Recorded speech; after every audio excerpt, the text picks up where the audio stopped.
Hey, Kylan. Hey there, how are you? Good. How are you? Good. Glad to see your face. Yeah, I'm glad that this could all work out. Yeah. I'm going to run to the ladies' room real quick, so I'll be back. Perfect.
Kylan, are you there?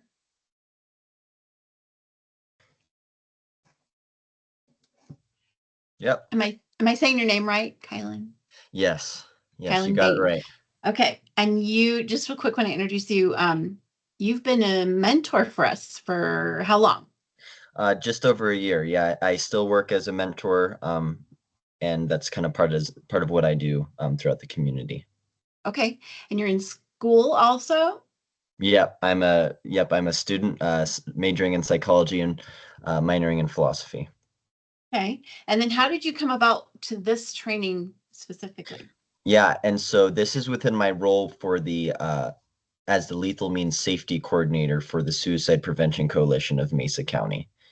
Say that again. Lethal Means safety coordinator safety coordinator. Okay. of the Suicide Prevention Coalition for Mesa County. And what role do you play there? I am the lethal means coordinator. So You are that's the coordinator. yeah. Oh, gotcha. And so that's kind of part of my role is designing curriculum just for harm reduction and lethal means safety. And so yeah. Okay. All right. Then we'll let people spill in here the next few minutes. And then I am going to record this because Perfect.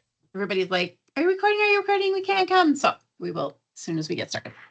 Awesome. Well, yeah, thank you once again for having me. I thought it was a great opportunity to kind of mesh my worlds because I work in one vocation and another. And so bringing them together is really a cool opportunity for me. Oh, sure. Sure. And I hear great things about you as a young man. So we're happy to have you.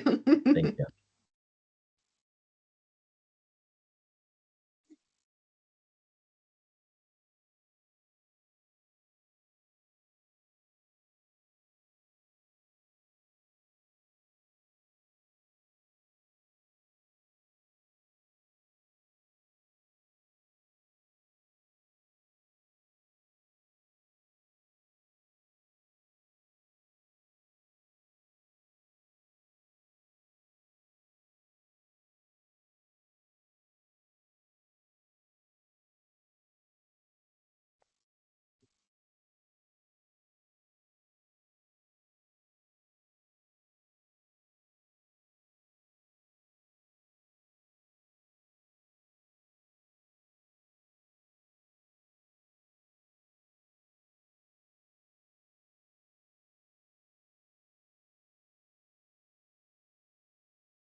Like I should have some elevator music going or something. Yeah, they should integrate that onto platforms. There's an idea they haven't figured out yet. Yeah, because it is a interesting thing that happens with virtual platforms that doesn't on like in a person setting that there's just kind Oh, of a dead silence. yeah, there's no side talk. Right. Yeah. True. Yeah, it makes it good in some ways, bad in others. True. True. Give them another 3 or 4 minutes. Coming in, trickling in slowly. How often do you guys do these lunch and learns? I think it's Just quarterly. oh cool. Yeah. Cool. Yep. Because I work with the WCAHEC right next to Ariel. Oh yeah. And Yeah. and they do quite a bit of lunch and learns through like Mesa County Opioid Response Group, that kind of thing. So it's cool that Okay. you guys are doing it too. It's a really good way to just like throw information at people when they can. And Yep. Yep. With relevant stuff. mm-hmm. Try to do so. Sure. What are some of the other ones that you've had? I knew you were going to ask me that. Yeah. And my brain is so distracted with the fires we've been putting out this morning. I'll come back to you. Okay. And it's like September Yeah. Tuesday. So yikes. What have we had? That's how I felt with the start of the school year because we started last Monday. Oh yeah. And so have been like crawling, and then I look at the calendar, I realize that we've only moved like that much, and I'm like, no. Right, right. And you So probably have a full load, huh? yeah, I'm doing about 14 credit hours this semester. So Wow. we try to keep pretty busy over here. Over here as in your house or Yeah, yeah. My wife also likes to juggle a lot of things. We're plate balancers, you know, and that's so what Lori told me about you. You yeah, have a lot going on. So yeah. It's a lot on the surface, but it really is integrated. That's kind of what interests me is how can I bring all these different facets of work into different projects that converge, like this one. This is a great yeah, they example. kind of just spill over into one another. Yeah, Mhm. for sure. And when you're looking for it, probably a lot more than we realize. Yes, yes. And so Yeah. my email signature looks like a paragraph, but in reality, I'm doing like half of that. Yeah. Power to you. You're young Yeah. and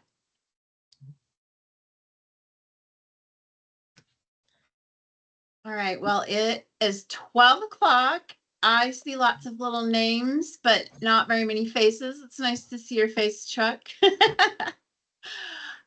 Welcome everybody to the Lunch and Learn today. We have, oh, there's Lisa. Hi, Lisa. We have Kylan Bain, who is an aerial mentor. So we claim him coming and going. But as we were just talking about, he's got a lot of other things going on as well. But he is the lethal means safety coordinator for the Suicide Coalition. He's also in school full time plus, and he is going to train us today on some safety for people that work with kids, really, families and Yeah. kids. So, Kylan, thank you for being here today. The floor is yours. Thank you, Kathy. I'm going to share my screen real quick before I start anything, um, just to make sure that I got my visuals, my cues, more for me. Can you guys see that? We can. Perfect. Well, yep. Once again, my name is Kylan Bain. I am the Lethal Means Safety Coordinator for the Suicide Prevention Coalition for Mesa County. It's a title that's a paragraph long, but in reality and in practical application, it looks like me reaching out to the community and figuring out ways that we can integrate preventative interventions for the lethal means safety aspect of suicide prevention. So it is worth noting that we are talking about suicide within this presentation. Suicide is a very heavy topic, but we are talking about it at an aggregated level. So we're not talking about specific cases, but we're talking about it as a concept. So trying to keep specificities out and personal information is vital for this conversation. So I'm so glad and so honored that all of you are here and willing to participate in this conversation, because talking about suicide can be hard, but it is vital that it is covered, especially within the work that we do, as all the reaches that Aerial Clinical Services offers. So this is just kind of contents going through what I'm wanting to cover within this course.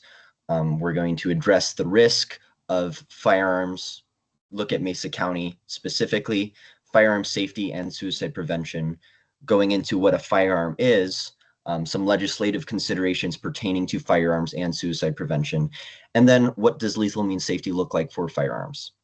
And to specify further what we're getting into within this presentation, we're talking about firearms specifically because they are the highest in completions for suicide. And that is not only a national statistic, but it does feed into the reports in the Mesa County centered statistics. So when we are addressing risk, we're addressing the most prevalent risk for suicide completions. And so that's why this course is built around firearm safety specifically, because it is so prevalent in suicide deaths. I do other courses on adjacent lethal means. So we do another one on opioid response, And there's plenty of information out there. So if any of you guys are interested in learning about adjacent lethal means, not just firearms, I am more than willing and able to share that information with you. All right, so addressing the risk. Suicide is often the result of layered risks of trauma, low mental health, and substance use, which impair judgment and increase Arlen, I'm impulsivity. sorry to interrupt. Are you changing screens? Because we're still on the first one. Oh. So something is switching over for us. Interesting. Can you guys see my PowerPoint grid here? Yep. You can see If it I move just a little change, bit. if I There we change go. screens like that, There we okay. go. We can Okay. just stick with this. Okay. And please tell me if you can't read any of this stuff on the screen, because I would love to make sure that that happens. So we've talked about that it is layered and it is multifaceted. When someone is in crisis, access to a firearm can make the difference between life and death, especially during brief, high-risk moments. And so when we're talking about suicide prevention within a context of firearm safety, we are talking about those high-tense situations where access to a firearm can drastically increase the risk of suicide within those moments of crisis.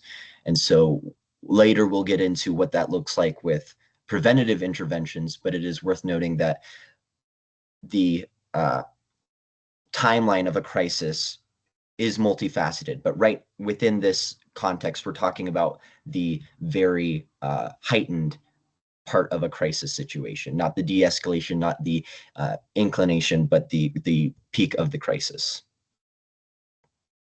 And I want to make a point on this last bullet that we're learning about firearms today because reducing access during that moment, specifically that crisis, is one of the most effective ways to prevent suicide, especially for individuals struggling with substances. So with a inhibition of common sense and kind of a increase in turbidity and increase in impulsivity, we have, with substances, we have an increase of that risk as well. And so getting into some Mesa County statistics, I want to draw the attention to the graph on the top. These are the suicide rates for the United States on the bottom, Colorado, and then Mesa County. Mesa County is above the national average by far, and we are above the state average by far. So on a national level, Mesa County is leading, not the most, but one of the most highest in suicide completions. So just kind of putting weight onto the importance of this information. I want to then point attention to the method. And so we talk about different lethal means and their outcomes. We have that poisoning and overdose is 16%. We have an adjacent training on that. And then firearms is a majority, more than half. And that is because of its heightened lethality. And so we'll get to that in a minute as well. So firearms are the most lethal means of suicide due to their accessibility, their lethality, and their speed, making firearm knowledge crucial for effective suicide prevention. Firearms can often be a contentious topic due to the socio-political disagreements, which may foster malice and distrust if not discussed from a transversal perspective, considering diverse viewpoints and experiences. So with this first bullet point, we will get into those different layers of why firearms are such a prevalent lethal means for the completion of suicide. And then with this second bullet point, I really want to draw attention, especially to the work that we do at Area Clinical, that we work with a whole gamut of different perspectives and different outlooks, and especially on firearms. And not disregarding the variety of viewpoints is crucial in having the needed conversations that matter towards getting preventative interventions in place. So the work that we do as mentors, the work that individuals do as crisis counselors, all the things that may interact with somebody with suicide prevention and firearms, it's not about changing their mind about firearm safety. or about firearms. It's about changing their mind about firearm safety and what that looks like in terms of suicide prevention. And so I mentioned the word lethality, and I want to talk a little bit more about what it really means. And so lethality refers to the capacity to cause death, a key factor in discussing lethal means safety and suicide prevention. Firearms have the highest lethality rate of 90%. And so when we're talking about this, 90% of individuals who use firearms as a means of suicide complete suicide. And so this goes into that earlier statistic of why it's so prevalent and why people use that lethal means most prevalently for the completion of suicides. And adjacent to this, overdose has the highest in attempts, but not the highest in completions. And so that goes into another training that I offer, but we know that the highest in completions of suicide are by firearms. And so before I get into what a firearm is, I want to provide a little bit of context of why this information applies to individuals working with youth, individuals working with families. I had given this presentation to the Lighthouse program, which is an adjacent program that works with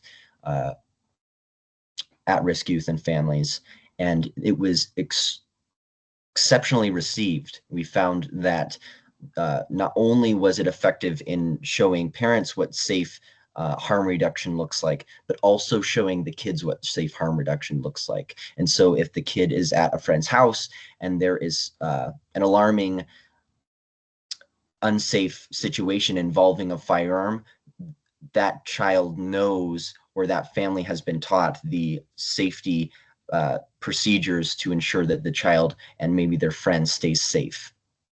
And so we, in our in-person presentations, we offer cable locks, which I'll get into a little bit. It's a means of dislodging a firearm and allowing it to stay safe and locked.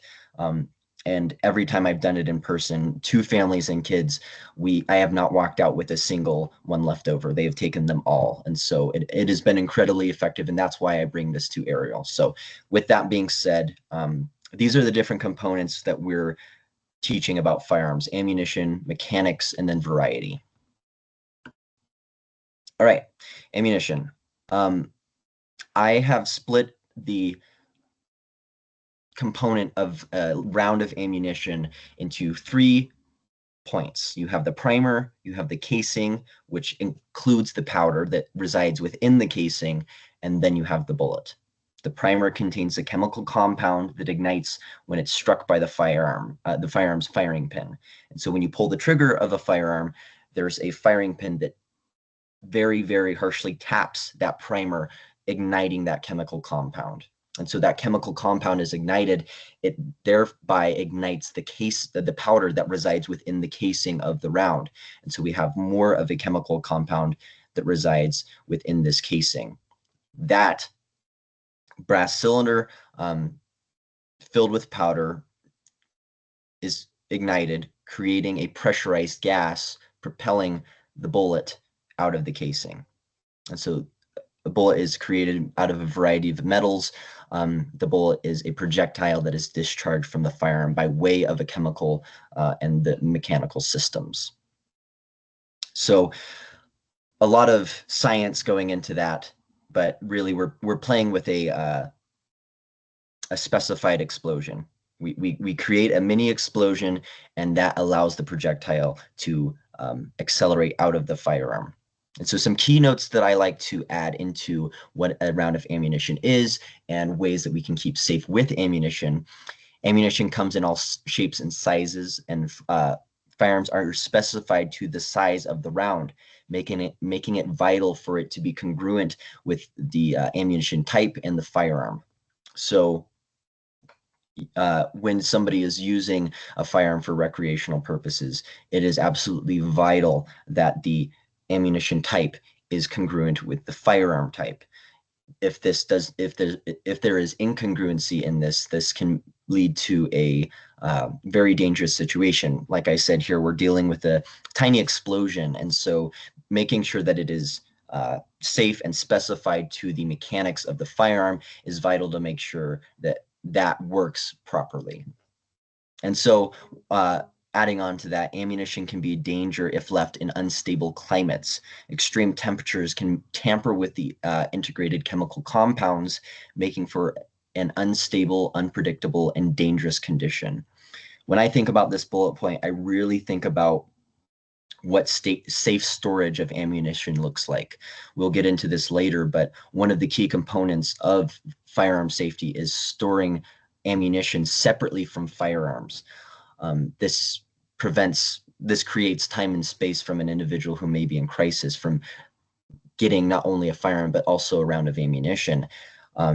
But if this ammunition is left in an unstable environment, that can lead for a very dangerous situation. We are dealing with chemical compounds. So if it's set in the top of a cabinet in a hot garage for years, that can tamper with the chemical climate of the powder within the casing as well as the primer, making it unstable. So making sure that we are in a stable room temperature environment for our ammunition is important to remember. All right, moving on. So some firearm mechanics.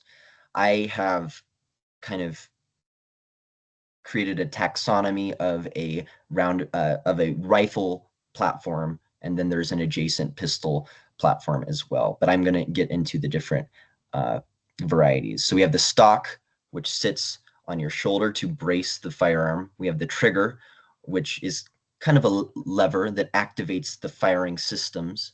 We have the magazine, which is detachable. It comes in and out, and it is the housing for the ammunition. So that's where you reside the ammunition going into the firearm. This is where the firing pin hits the round of ammunition. Going through the barrel, a metal tube which guides the round of the firearm is fired, determining the accuracy and velocity. And then the sight, this is the aiming device. And so we are not only creating a mini explosion, but we're trying to specify where that explosion is projected. And so the sight and the optics allow for that to happen. So these components come in a plethora of variations and configurations specified to the action type. And so when I say action type, what that really means, and we'll get to this in a few slides, is how a round comes into the firearm and how a round makes an exit from the firearm. So this is called a gas blowback action, where within this firearm, there is mechanisms, also called a semi-automatic. You do not have to pull any extra levers. You don't have to pump anything like a shotgun to release the shell and bring in a new round of ammunition. You don't have to do that with a gas blowback. Components such as a firearm stock, magazine, sights, barrel configuration can be altered for ergonomics, application, or preference. So not only are there a variety of different types of firearms that all have different specificities, but also they can be interchanged per the owner's liking. All right, so just a way of bringing in the ammunition slide and the firearm mechanics slide together. We have trigger activation, which releases the metal rod embedded within the firearm named the firing pin. The firing pin strikes the primer with enough velocity to ignite the chemical compounds, and then that causes ignition. The primer ignites the powder within the round's casing, causing enough pressure to propel the bullet through the barrel. And so I said that we would get to variety. Here are a plethora of different varieties of firearms. It's important to know what each kind of look like and how they function, because we don't really know what we will see. And oftentimes there will be a few different types of firearms that one individual may own. And knowing how to keep each one of these types of firearms safe is vital to ensure that safe practice is actually being followed. It's really a lot more simple than it looks. We have, once again, just remembering the different what an action type is, and then applying that to what that specified action is applied here. So we have a revolving action. And so within a revolver, we see these like the cowboy pistols, the rounds of ammunition are on this cylinder that revolves around the firearm. A pump action, the action that creates or ejects the round of ammunition is the pump. You see this in hunting quite a bit. We have a bolt action, which similar to a pump action, the bolt mechanism causes a round to exit and another one to enter. Gas blowback, we've talked about that one. And lever action, similar to the bolt action, but that one resides on the bottom. We see that in cowboy movies too. It's important to remember that firearms come in all shapes and sizes and equally vary in use. This does not mean that one style of firearm is specifically for hunting or self-defense, but rather there are a plethora of different action types that can facilitate an array of unique uses. And so, you know, everybody has their preference, which means that walking into a home or consulting an individual about their firearm safety, we don't really know. And so being versed in the variety of firearms is important when we're talking anything firearm pertaining to individuals. All right. I know I'm moving light speed with a lot of this, but I would love to go through this and then we can do a little bit of a Q&A if people have any specified questions.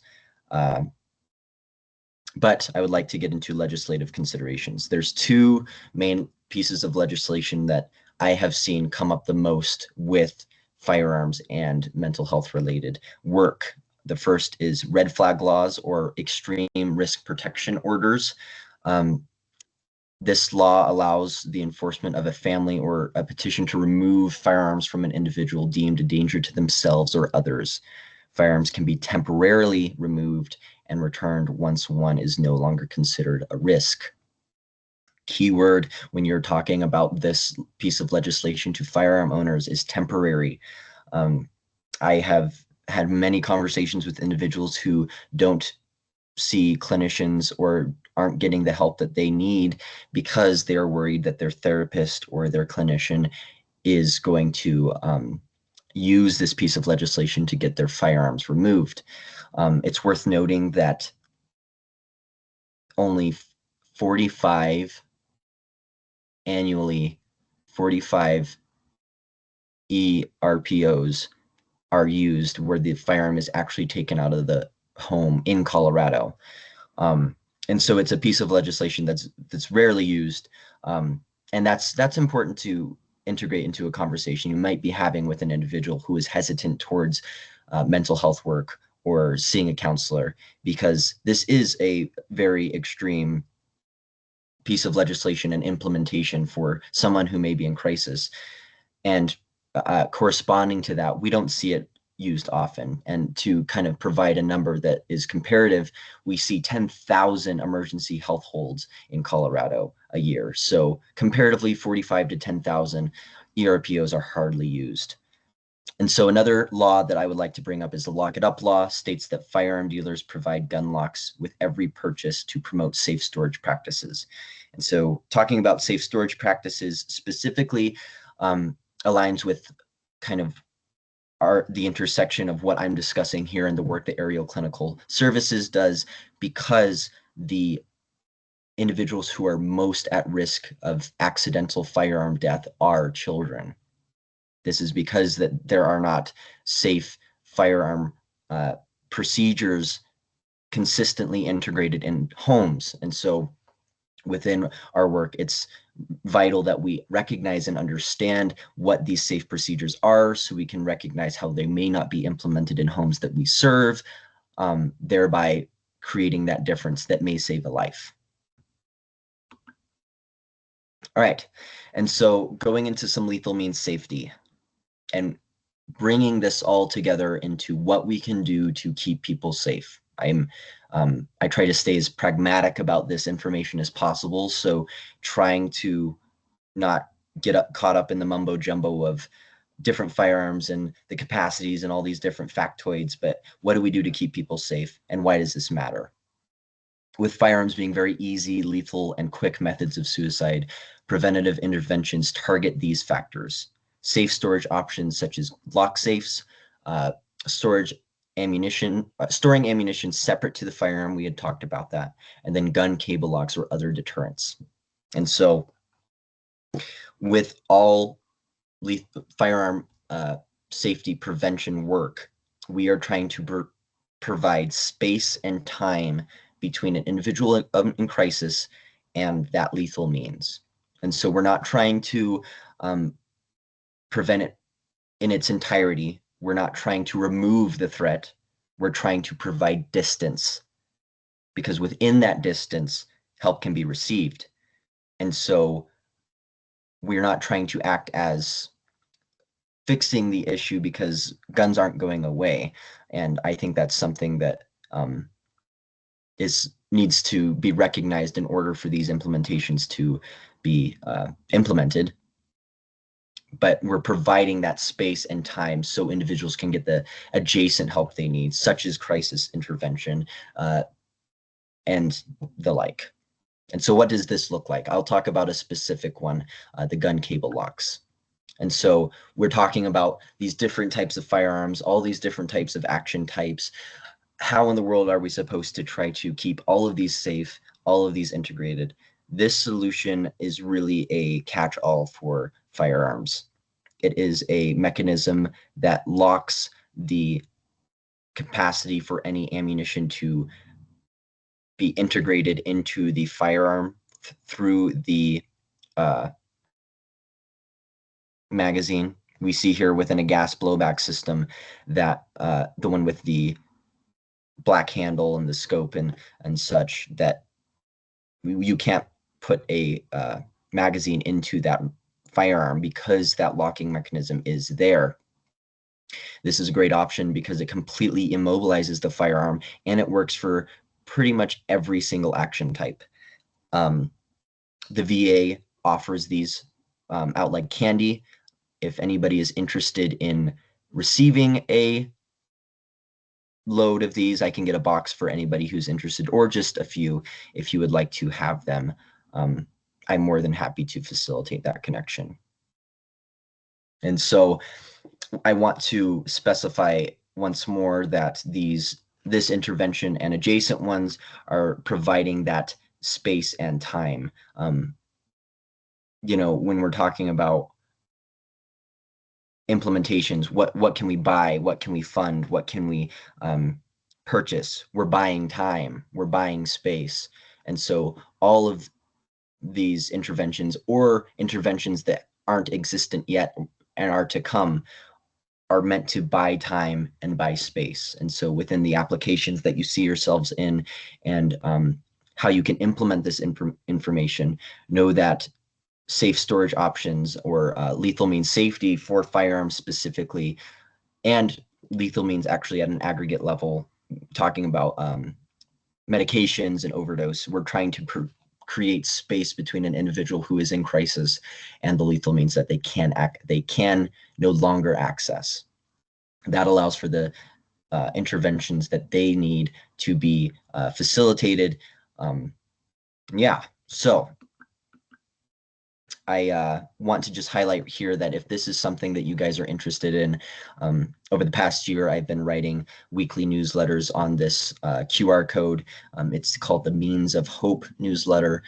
It provides a wealth of information on this, talking about medications, firearms, lethal means safety, and the adjacent topics that intersect with them. And so if you're interested in this topic and this is something you'd like to learn more about, this is a great option for you. I can also connect you with the Mesa County Suicide Prevention Coalition if this is something you're interested in. We do a lot of work in the community, and we face not only lethal means safety, but all preventative interventions. How do we reduce the heightened suicide rate of Mesa County, so we can all be safe? So if anyone has any questions, I would love to take them. Well, thank you, Yeah. Kylan. Wow, you got a lot in there, but I'm interested in the conversation because we have really good people at the table here. We have our CEO, we have our mental health director, and then we have some foster care, we have former law enforcement. So you guys, let's have the conversation. Lisa, did you know about, what do they call it, the red flag law? And have you ever used it? And what are your thoughts? Yes. So actually part of this time I was pulling it up.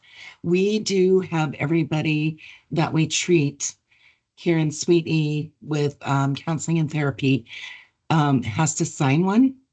Nice. And the one thing I wanted to add to that is so the court gets involved. The court is the one who actually makes the order that they will take the firearm elsewhere, or I don't Right. know how it goes because we've never done it here, but we do have to have everybody sign a disclosure about it. Yeah, and it's a very contentious topic for, I know, for families, and I know for individuals. And so yeah, it's really cool that that's specified within your guys' program. And we have, I think it became law, I think it was 2 years ago. Does that seem right to you, Kaylin? Yep, that's about the timeline. Yeah. And I think at first we did have some people that kind of were expressing they didn't like it or they didn't, but I, I haven't heard any of that recently. That's And good. there's a question on there. Are there firearms in your home? Yes, no, or prefer not to answer. Hmm. So they don't have to answer, but we do ask. Awesome. Yeah. Chuck, Chuck, I you have see your you hand with your raised? hand. Yeah, go ahead. Yeah, I just have a simple question. At the Yeah. beginning of your presentation, you had some pretty cool graphs and data. Um, is is that slideshow or is that data on your website available, or is there a way to get that? Um, is it shareable? That's all I'm looking for. Yeah, that right there. Yeah, this is within our annual report, and it should be this is from last year's. It hasn't changed much, but the annual report should be coming out soon. And so I can send that to Ariel when it comes out. It's our kind of our big report as a coalition as a whole, but these data points are integrated into that countywide report. Can you send me the old one, and then that way I can get the new one when it comes out? Yeah, let me see if I think I have. Yeah, Um, I'll I don't want to interrupt. The yeah, new one just came out this week, like maybe Wednesday. yeah. And so I did just put it in the chat. Oh, perfect.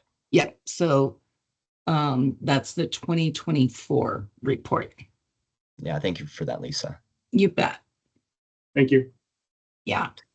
Yeah, and And it's crazy to see the how heightened Mesa County's rate is comparatively. I had not known this at all before I got into this work, and it really is motivating and shocking to see that. Very shocking. Wow. Sarah, yeah, will you pipe in about, yeah, Yeah. this is good. Um, And then, yeah. yes. So as people are licensed foster parents, there are state regulations that say that your guns have to be locked up and the ammunition has to be locked up separately. So Kylan, I would love if you do have some of these locks that you're willing to share. I would Yeah. love to have some to give out to families as we're licensing new families. Um, And yeah, I think that this is a helpful training, and I think it's important because Mesa County's numbers are extremely high end as well, not only just with our gun violence, but with suicide in general. So I do think this was really helpful, and thank you for coming to do it for us. Of course. I will connect you, Sarah, with my contact at the VA. They have a national grant that gives them unlimited cable locks. And so I've gotten permission through them to distribute that, and that's part of my job with this position. So I'll send that over your way. Awesome. Thank you. Yeah. I would like that too. I think it would be good for us to have some of those in our suite as well. So thank you so much. That's really helpful. Sarah, Yeah. maybe we can work together to procure the cable locks. This is Becky Hobart, the CEO, and Kylan, you did such a great job. Thank you so much for presenting. And one of the things that's coming up for me is I have the privilege of sitting on the Child Fatality Committee for Mesa County. Mhm. And that is has been very eye-opening and painful at times because we get to hear kind of the nitty-gritty details of some of the suicides that have occurred. And it seems like just recently we're hearing more girls using guns, Mm. which in the past really wasn't the case. We wouldn't see girls using guns very much. And now all of a sudden it's more prevalent, I guess. And I just wanted to say that out loud. But I think the other thing that I wasn't aware of, and you referenced it at the beginning, that kids are finding themselves in situations where there's guns. Mm-hmm. Like all of a sudden they're at another family's house and the brother or the mom or the somebody or other, the uncle has a gun and everybody knows where it is. And the Right. kid's like, oh, hey, my uncle's gun is under the front seat of the car. Let's go get it and take a picture. Or, it could be really kind of a pretty not necessarily threatening situation, but somebody still ends up getting killed because the gun goes off or they don't know how to, or Mm-hmm. maybe somebody's mad or whatever. But I really like that idea of assessing, just talking to kids about where do you run into guns? Are you running into guns? And do you know about it? And, just I don't know if you have any assessment tools or even with, I don't know, other Well, program people. How are you guys? Are we talking about it in that way? Are we saying, are we asking about their access to guns? yeah, Becky, that's a really intriguing point that I'm glad you brought up because they did this study a while back. It was kind of a qualitative study where they asked the parents, "Do the kids know where the gun is?" And the parent was like, "Oh no, the kid doesn't know where the firearm is." And then they asked the kid, and the kid's like, "Of course I know, it's there." Right. And so Right. those It's like a secrets don't Christmas work. present. It's Yeah. like, it's in the closet in the box, Yeah. Yeah, so the secrecy doesn't work. That's Mhm. been proven time and time again that the secrecy behind just hiding the firearm doesn't work. And then when you compound that with kids going to friends' houses, kids Mhm. being in situations where it's not their home environment, that they may be at additional risk, we see that just completely compound. There is this project that I found online a few months ago called Project Child Safe, and it provides information in a suitable environment for kids to learn gun safety. And so they've created like cartoons, they've created factoids in like visual formats that are appealing to children and to parents that really are worth kind of bridging that informational gap. And so that might be a resource for you guys. I am There's also part of my job within this project, which is coming to a close, but part of it is creating a training plan outline. And so I have a giant Excel sheet that has a bunch of different demographics and then adjacent trainings that work best for those demographics. And I can send that to you guys. So the training that works best for families is correspondent, and the training that's best for children is correspondent, and all that kind of lines up. Nice. Yeah, that's really great. Good. Thank you so much. Yeah. there is some research, and I've seen some of the videos, Kylie, you probably have too, where like they'll put a gun in a room with a kid and say, "Hey, don't touch that gun." And then the adult leaves the room. It's the first thing the kids do. Mm-hmm. Yeah, it's the It's, forbidden fruit. It's yeah. And they point it at themselves. I mean, they're kind of scary videos to watch. It's unsettling, I guess. Maybe not mhm, scary, but it's like, wow. Well, and I think that was one of my ahas is that it's just the accidental shootings. I mean, we do all deaths for kids, and so it's not just suicides. There's lots of those, but there's a lot of accidental deaths with guns where it's just nobody meant to hurt anybody, but somebody, you have all these kids that end up being victims because somebody got killed with a gun, and then all the other kids that were there are traumatized. I mean, mhm. it's just a terrible, terrible accident. Jennifer, I see your hand raised. I think you're muted. I'm always muted, sorry. I'll say, as a kid that grew up in a house with two of my parents were both police officers. My step-parents were police officers. Wow. And my parents locked their guns in a cabinet. You know, they really talked to us about gun safety, and probably in a way that maybe other parents don't. And we still thought it was super cool to learn how to unlock that closet in their bedroom and then get out, you know, the handguns, and look at them when they were not there. And that was after lots of education and lots of like, don't ever touch this. And we thought we were smart enough because they had taught us about the guns, right? We grew up learning. We've shot guns when we were kids. That we lived in Texas. Everybody has a gun in Texas. Um, but I mean, even with that education piece with kids, we still didn't. So I mean, that keeping everything locked up and especially keeping the ammunition in two different places. And I think too, there's that keeping ammunition locked up, but that gun safety part where is there a bullet in the chamber? Because, you know, we had it was for my stepdad, wasn't even the kids accidentally discharged a weapon in the house that had a gun that was, or a bullet that wasn't in the chamber. So always, everybody's taught, you know, education does a lot.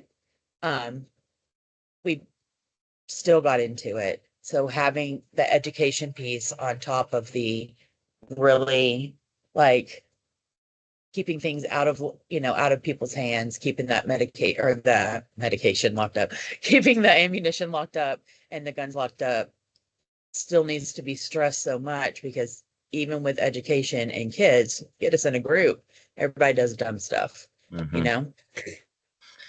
Yeah, Jennifer, and the complicated part of this is that there is no one fix-all solution for every family, because there's different values that are placed on firearms, and there's different relationships to firearms for each family. One of the main ones I've had a run into with the cable locks is, you know, I want my handgun accessible in the middle of the night if there's an intruder. And so I don't want to be fishing for my keys, trying to unlock this cable lock when I need to grab my handgun and protect my family. And so working with the individual, not saying, well, this is the way it is, this is what we've been taught, and this is the best practice, but having a variety of best practices that may work for those different contexts is absolutely vital for that reason alone, Jennifer. Yeah, I agree. Yeah. Awesome. I will tell you, I had a second cousin, whose kiddo, so my third cousin, did get a hold of a gun. And I tell you what, lived through something like that, and it's just horrifying, the ripple effect, and who are you mad at, and what are we mad at? And I mean, it was like a 7-year-old. So this is good information. Knowledge is power. This is where we start, and then give them the tools. I've also been told that GJPD has some of the trigger locks if people want from there too. So, wow, Kylan, it's heavy stuff, but it's necessary. You're doing good work. I'm glad I recorded this because I'm feeling like I want everybody to watch it. I mean, because I do the interviewing for potential foster parents, and I have to tell them the whys behind why you have to lock it up. And you've given me some resources and some new wording to pass along. So thank you. And Chuck, you raised your hand.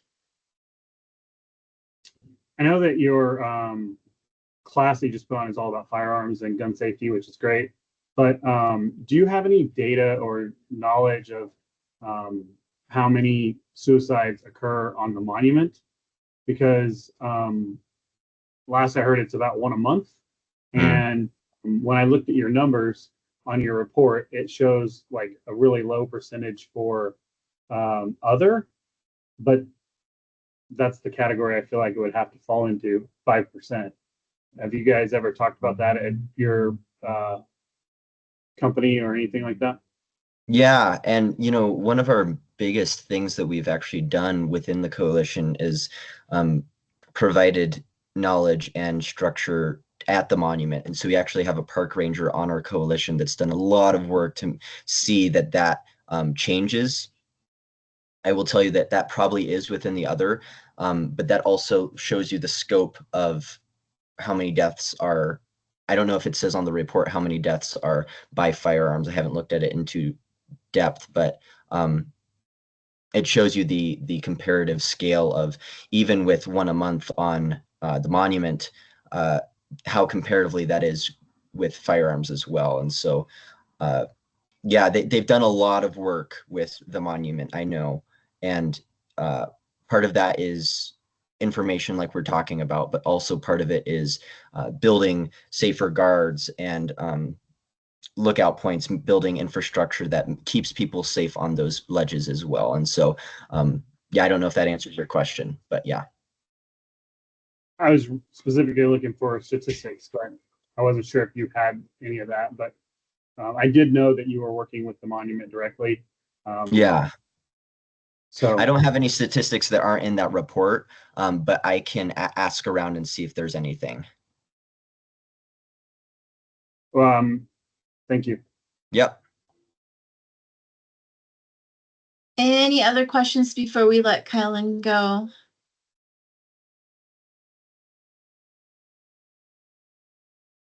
You have I have given a us. really I have Go a ahead. really silly one. Kylan, can I just see the first slide of your PowerPoint one more time, just so I can write down the title that you call this training? Yeah, it's a really long, obnoxious one that I need to That makes it sound like so much more legit. So it's fine. Very official. Yeah. Oh, thank you. Of course. You have given us a lot of things to think about and even practice in our own homes if we aren't already, and to share with everybody we know. And then some backup information for what we have to enforce with foster care. So, Kylan, again, we claim you. Come and go, and you're an aerial employee, and I don't think we want to let you get far. So thank you for sharing. You did a fabulous job, good information, and I think we will have you back with some other your topics. So thank you so much for your time and your heart. Yes. Thank you all. Yeah, I hope you guys have a great weekend, and I appreciate the opportunity to speak on this platform. Okay, thanks, everybody. Thank Awesome. you.